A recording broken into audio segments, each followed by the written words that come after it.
दोस्तों, स्वागत है आप सबका प्रो इंडिया क्लब के इस यूट्यूब ट्यूटोरियल में। मैं सीए नीतीश छाबड़ा आज आपके साथ डिस्कस करने वाला हूं जीएसटी रजिस्ट्रेशन की कंप्लीट प्रोसेस। तो दोस्तों चलिए सीखते हैं जीएसटी रजिस्ट्रेशन किस तरह से गवर्नमेंट पोर्टल पे अप्लाई किया जाए। दोस्तों, जीएसटी रजिस्ट्रेशन करवाने के लिए सबसे पहले आपको पता होना चाहिए कि जीएसटी रजिस्ट्रेशन के लिए क्या क्या डॉक्यूमेंट्स चलते हैं। तो चेकलिस्ट कंप्लीट आपके सामने है, आप देखेंगे। सबसे पहले आपको proof of constitution of business चाहिए होता है। Proof of constitution of business में यदि आप पार्टनरशिप फर्म है तो आपको पार्टनरशिप डीड की रिक्वायरमेंट रहेगी, ट्रस्ट है तो ट्रस्ट डीड की रिक्वायरमेंट रहेगी, कंपनी है तो इनकॉर्पोरेशन सर्टिफिकेट आपको चाहिए होगा।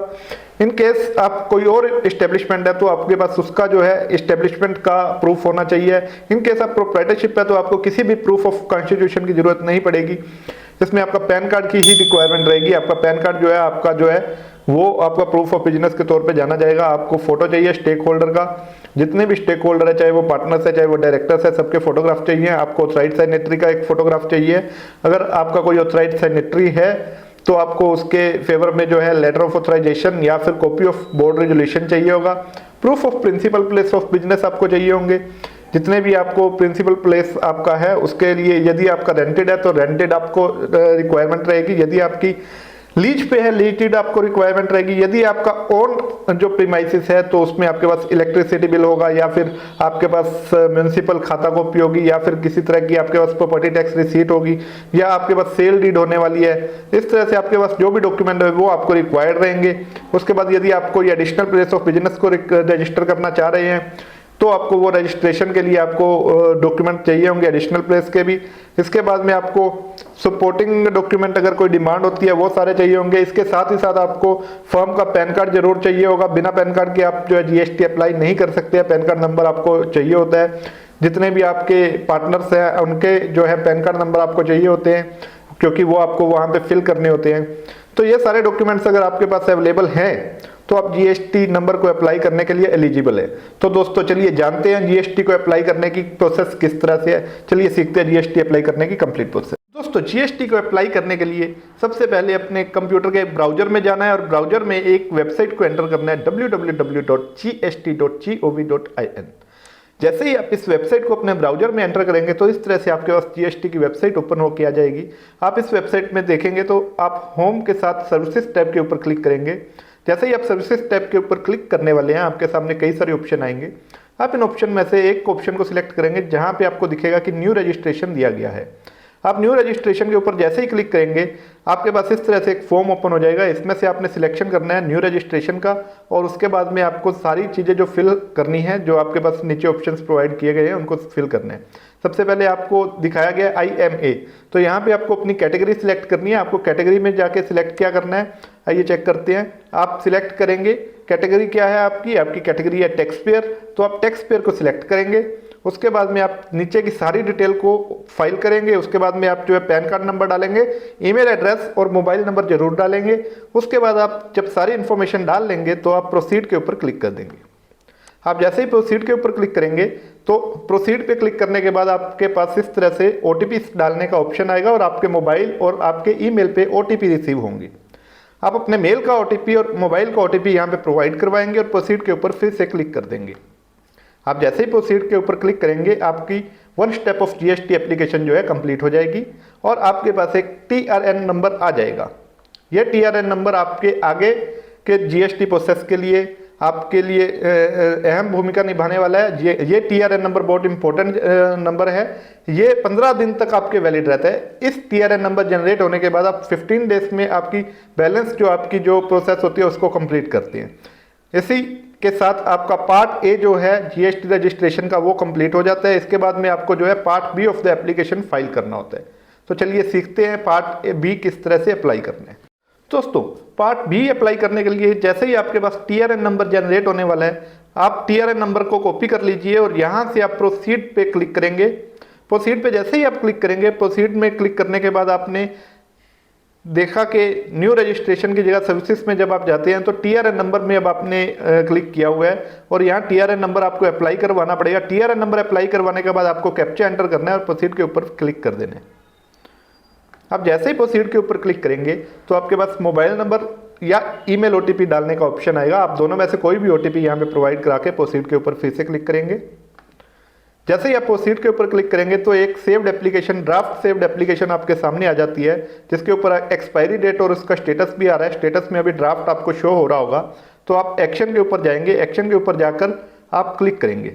आप जैसे ही एक्शन के ऊपर जाकर क्लिक करेंगे आपके पास एक कंप्लीट फॉर्म ओपन हो जाएगा जीएसटी एप्लीकेशन का। यहाँ पे आपको प्रोफाइल में दिख रहा होगा कि अभी आपका 0% प्रोफाइल कंप्लीट है। आपको सारा का सारा प्रोफाइल कंप्लीट करना होगा सबसे पहले जीएसटी एप्लीकेशन को सबमिट करने के लिए। तो सबसे पहले आप बिजनेस की डिटेल एंटर करेंगे। बिजनेस डिटेल एंटर करने के लिए आपको लीगल नेम ऑफ बिजनेस में जाना है। आपका लीगल नेम जैसा कि पैन कार्ड के ऊपर एंटर्ड है, सेम एज इट इज आपको नेम यहाँ पे प्रोवाइड करवाना है। आपको पैन नंबर यहाँ पे ऑटोमेटिकली आपका प्रोवाइड करवाना है। यहाँ पे आपको date of creation of PAN दिखानी है, जो पैन नंबर के ऊपर आपकी डेट प्रोवाइडेड की गई होगी। देर आफ्टर आपका ट्रेड नेम क्या होने वाला है बिजनेस का, वो प्रोवाइड करवाना है। और उसके बाद में आपको स्क्रॉल डाउन कर देना है। स्क्रॉल डाउन करने के बाद आपको बाकी की इन्फॉर्मेशन प्रोवाइड करवानी है। जितनी भी आपकी इन्फॉर्मेशन है, कॉन्स्टिट्यूशन ऑफ बिजनेस आप अपना प्रोवाइड कराएंगे। कॉन्स्टिट्यूशन आपका कुछ भी हो सकता है, जो भी आपका कॉन्स्टिट्यूशन है वो यहाँ पे आने वाला है। उसके बाद में आप सारी इन्फॉर्मेशन जैसे ही डालते हुए इसको स्क्रॉल डाउन करेंगे तो आपको रीजन बताना है कि रीजन टू ऑब्टेन क्या है आपका जीएसटी का। यहाँ पे आप वॉलंटरी बेसिस पे भी जा सकते हैं या क्रॉसिंग ऑफ थ्रेशोल्ड लिमिट, या जो भी आपका रीजन रहने वाला है यहाँ पे रीजन देंगे। डेट ऑफ कमेंसमेंट आप बताने वाले हैं और इसके साथ में आप बताने वाले हैं कि date on which liability register arise, आपकी अगर कोई लाइबिलिटी जो है कब आपकी अराइज होती है वो यहाँ पे आपको दिखानी होती है। उसके बाद में आप सिलेक्ट करते हैं are you applying for registration as a casual taxable person, वहाँ पे आपको नो ही रहने देना है। और आपको यहाँ से सिलेक्शन करनी है अपनी पुराने रजिस्ट्रेशन की, यदि आपके पास कोई रजिस्ट्रेशन अवेलेबल है तो। यहाँ से आप देख रहे होंगे आपके पास जो रजिस्ट्रेशन अवेलेबल है, रजिस्ट्रेशन नंबर आपके पास 3 नंबर अवेलेबल है, CL tax GST registration number आपके पास कोई भी अगर अवेलेबल है तो आप वहाँ से सिलेक्ट करेंगे। इनकेस आपके पास कुछ भी अवेलेबल नहीं है तो टेम्परेरी आईडी पे क्लिक करके आप सिलेक्ट करेंगे अपनी टेम्परेरी आईडी और उसका जो है डेट ऑफ क्रिएशन डालेंगे, ऐड करेंगे। देयर आफ्टर आप जो नीचे डॉक्यूमेंट की लिस्ट में जाएंगे और चूज फाइल करेंगे। यहाँ पे आप अपने ट्रेड नेम का जो भी आपका प्रूफ है वो यहाँ पे सिलेक्ट करेंगे और अपलोड कर देंगे। उसके बाद आप स्क्रॉल डाउन करेंगे। स्क्रॉल डाउन करने के बाद में आप सेव एंड कंटिन्यू पे क्लिक कर देंगे। जैसे ही आप सेव एंड कंटिन्यू पे क्लिक करने वाले हैं आप पाएंगे कि आपके पास प्रमोटर और पार्टनर्स की डिटेल जो है फिल करने का ऑप्शन आ जाता है। यहाँ पे आप अपने जितने भी प्रमोटर या आपके ऑथराइज्ड पार्टनर्स हैं या डायरेक्टर्स हैं, जितने भी आपके स्टेक होल्डर्स हैं, उनकी सारी की सारी डिटेल यहाँ पे डालेंगे। पैन कार्ड के हिसाब से आप फर्स्ट नेम लास्ट नेम डालने वाले हैं। उसके बाद में आप सारी इन्फॉर्मेशन प्रोवाइड कराएंगे। जैसे जैसे आपको फॉर्म आस्क करता जाएगा आप फॉर्म को फाइल करते जाएंगे। उसके बाद में आप में जो भी आपका डेजिग्नेशन है डेजिग्नेशन प्रोवाइड कराने वाले हैं अपना, और उसका जो पासवर्ड है पासवर्ड प्रोवाइड कराएंगे और आपको एड्रेस डिटेल देनी है। यहाँ से आपको जो गूगल मैप्स आपको दिखाई दे रहा होगा, मैप के थ्रू में आपको पहले अपनी लोकेशन को लोकेट करना है और देयर आफ्टर जो है अपना सारा एड्रेस नीचे फॉर्म में प्रोवाइडेड जो आपको स्पेस है वहाँ पे आपको दे देने। फ्रेंड, जैसे ही आप इस प्रोसेस को कंप्लीट कर लेते हैं आपको डॉक्यूमेंट अपलोड करने का ऑप्शन मिलता है। यहाँ पे आप डॉक्यूमेंट अपलोड कर सकते हैं। डॉक्यूमेंट में आपको बेसिकली जो भी आपका स्टेक होल्डर है, जो पार्टनर प्रोप्राइटर या डायरेक्टर है, उसकी फ़ोटो को अपलोड करना है। यहाँ से आपके पास टेक पिक्चर का ऑप्शन भी आता है, फाइल को अपलोड करने का ऑप्शन आता है।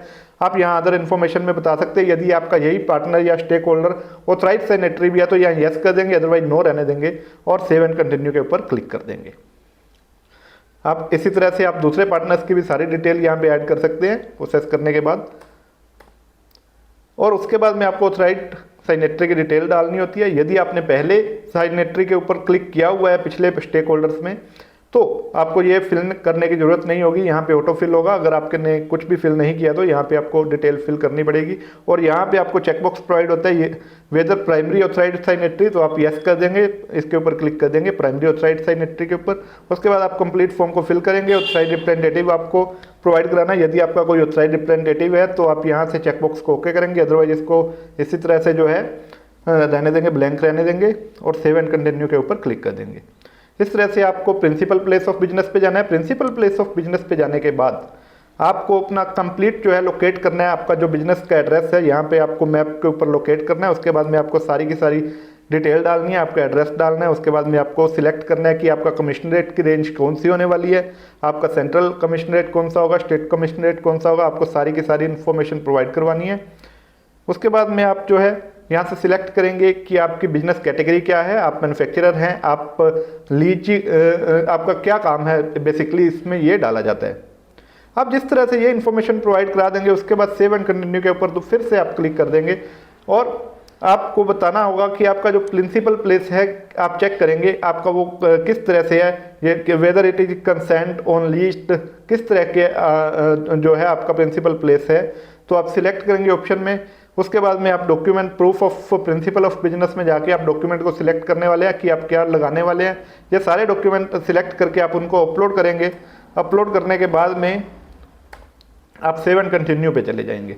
यहाँ पे आपसे अगले फॉर्म में आपसे पूछा जा रहा है कि आपकी सर्विस क्लासिफिकेशन कोड क्या है या आपका HSN कोड क्या है। यहाँ पे आप जो है अपनी सारी डिटेल अवेलेबल करवाएंगे, जो भी आपका HSN कोड होने वाला है या आपका सर्विस क्लासिफिकेशन कोड होने वाला है आप यहाँ पे प्रोवाइड करवाएंगे। उसके बाद में आप सेव एंड नेक्स्ट करके अगले जो है पेज पे चले जाएंगे। इस पेज में आपसे पूछा जा रहा है सर स्टेट स्पेसिफिक इन्फॉर्मेशन, आपको जो स्पेसिफिक इन्फॉर्मेशन पूछी गई है यदि आपके पास अवेलेबल है तो वो आपने प्रोवाइड करवानी है, यदि आपके पास अवेलेबल नहीं है तो आप इसको छोड़ सकते हैं, स्किप कर सकते हैं और सेव एंड कंटिन्यू के ऊपर जाके फिर से क्लिक कर सकते हैं। यहाँ एक फॉर्म आता है जहाँ पे आपसे आधार ऑथेंटिकेशन के बारे में पूछा जाता है, आप यस करेंगे यहाँ पे और सेव एंड कंटिन्यू पे क्लिक कर देंगे। आपको एक वार्निंग मिलेगी, वार्निंग में ओके करना है आपने और आपने आगे चले जाना है। देर आफ्टर आपके पास जो है वेरिफिकेशन का एक आने वाला है, विंडो ओपन होने वाली है। वेरिफिकेशन में चेकबॉक्स को ओके करेंगे। चेकबॉक्स को ओके करने के बाद आप ऑथराइज जो भी ऑथराइज सिग्नेटरी है उनका नाम यहाँ पे आने वाला है, डेजिग्नेशन यहाँ पे आने वाला है, प्लेस आने वाला है। यहाँ सारी इन्फॉर्मेशन आपके पास प्रोवाइड होने वाली है। उसके बाद आपके पास ऑप्शन है आप किस तरह से फाइल को सबमिट करना चाहते हैं, एप्लीकेशन को सबमिट करना चाहते हैं, कि आप इसको EVC के थ्रू सबमिट करेंगे या फिर DSC के थ्रू सबमिट करने वाले हैं। तो यहाँ पे आपको सिलेक्ट करना है जो भी ऑप्शन आपके पास अवेलेबल हो। मेरे पास यहाँ पे DSC अवेलेबल है तो मैं DSC के थ्रू यहाँ से सबमिट करने वाला हूँ। मैं DSC के सबमिट विद DSC के ऊपर क्लिक करता हूँ। मेरे पास इस तरह से विंडो ओपन होती है, DSC यहाँ पे शो हो रही है मेरे को, मैं DSC को सिलेक्ट करूँगा। उसके बाद में साइन के ऊपर जाके क्लिक कर दूंगा। साइन के ऊपर क्लिक करूंगा तो मेरे पास इस तरह सक्सेस का मैसेज आ जाता है कि आपकी एप्लीकेशन जो है सक्सेसफुली सबमिट हो गई है। बट इसमें क्या होता है कि आपको एक इन्फॉर्मेशन प्रोवाइड की जाती है कि 15 मिनट के अंदर अंदर आपकी एप्लीकेशन जो है वैलिडेट किया जाएगा। यदि सब कुछ ओके है तो आपके पास एक लिंक आ जाता है आपकी मेल आईडी पे आधार ऑथेंटिकेशन का। आप मेल आईडी पे जाएंगे, आप चेक करेंगे, इस तरह से आपको एक मेल प्रोवाइड की जाती है। आप मेल पे जाएंगे तो आपको ये यहाँ पे क्लिक हियर का ऑप्शन मिलेगा, यहाँ पे आपको क्लिक करना है। जैसे ही आप इस पर क्लिक करेंगे आपके पास इस तरह से एक फॉर्म ओपन हो जाता है आधार ऑथेंटिकेट करने का। आप आधार ऑथेंटिकेट करने के लिए जाएंगे, आप सिलेक्ट करेंगे आप किसका आधार ऑथेंटिकेट करना चाहते हैं। जैसे ही आप आधार ऑथेंटिकेट वैलिडेट के ऊपर जाएंगे देयर आफ्टर आप देखेंगे कि आपके पास एक मोबाइल पे आपके आधार रजिस्टर्ड मोबाइल पे एक OTP आता है। आप इस OTP को नोट करेंगे और यहाँ से आप सेव एंड कंटिन्यू करेंगे और अपना जो है एंटर OTP करेंगे। नीचे वाले कॉलम में एंटर OTP करते ही आप उसको वैलिडेट करेंगे और ओके करेंगे। जैसे ही आप ये ओके करेंगे आपका आधार जो है सक्सेसफुली रजिस्टर्ड हो जाएगा, आपका आधार ऑथेंटिकेट हो जाएगा और आपको आपकी रजिस्टर्ड मेल आईडी पे एक मेल रिसीव हो जाएगी जिसमें कि आपको बताया जाएगा कि आपका आधार जो है सक्सेसफुली ऑथेंटिकेटेड हो चुका है। इस मेल के बाद आपको कुछ टाइम के बाद ही एक और मेल आएगी आपका रजिस्टर्ड मेल आईडी पे जिसको कि ARN मेल बोला जाएगा। ARN आपका जनरेट हो चुका है, आपकी एप्लीकेशन जो सबमिट हुई है उसका जो है ARN नंबर जनरेट हो चुका है। उसमें आप ARN नंबर को नोट करेंगे और आप अपने पास सेव रखेंगे क्योंकि ये ARN नंबर आपको आगे आपके एप्लीकेशन को स्टेटस को जानने के लिए काम आएगा।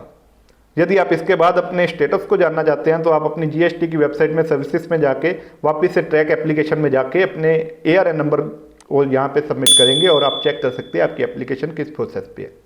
तो दोस्तों आशा करता हूँ आपको GST रजिस्ट्रेशन की ये सारी जानकारी पसंद आई है, अच्छी लगी होगी। यदि आपको वीडियो अच्छी लगी है, यदि आपको रजिस्ट्रेशन प्रोसेस के बारे में जानकारी अच्छी लगी है तो हमारे YouTube चैनल को लाइक और सब्सक्राइब करें। Thank you very much.